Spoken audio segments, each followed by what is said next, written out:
Oh, what horrible news. Ew, that really happened? It's gross. Oh, sorry, guys, I didn't see you there.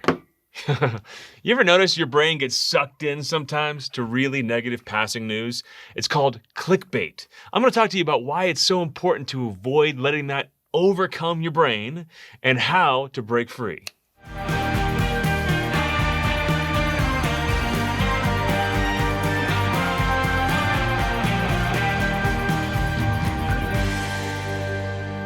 You ever notice that clickbait is always bad news? A kid saved a puppy from a well. That's never going to be clickbait. Why? Because it's kind of boring. Your brain is naturally drawn to drama. It's naturally drawn to things that might hurt you. You see, because your brain didn't evolve to make you happy. It evolved to keep you alive. So if something looks harmful, a kid killed a grandma, I want to see what that kid looked like. I want to see where it happened, what the circumstances were, where exactly I shouldn't go.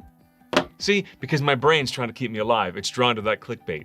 People who create the news know this about you. And while it's important for you to be aware of the news of your day, they also know that it's more important for them to keep your attention on it. That's why people who produce news cycles are incredibly good at talking about bad news for 3 minutes and turning it into an hour-and-a-half show and cycling around again and again and again and again. See, because they're not serving you. If they were serving you, they'd say, hey, here's all the horrible news that happened in 3 minutes. Now, get on with your day and have a blessed day. Focus on other things. No, they want to keep your mind because they want to keep selling your attentiveness, which is the commodity, to advertisers. Guys, it's your job, if you want to be happy, to know what's going on in the world. That's fine. Know the culture wars, engage them however you're supposed to, but then focus on the good news. You see, the early Christians, you think they got together and all they focused on was the horrible things happening in their world? No. Listen, they had plenty of bad things to focus on. Trust me. St. Paul, he had plenty of bad things to focus on. You want to talk about having a bad president? Nero. He liked to take Christians, cover them in tar, and light them on fire to warm his palace at night. And he wrote to the Philippians, Dear Philippians, our president stinks. When you get together, you should complain all about the state of the world. No. He wrote, Rejoice in the Lord always. From prison. Again, I say, rejoice. And he wrote, Finally, brothers, whatever is true, whatever is honorable, whatever is just, whatever is pure, whatever is lovely, whatever is commendable, if there's any excellence, if there's anything worthy of praise, think about these things.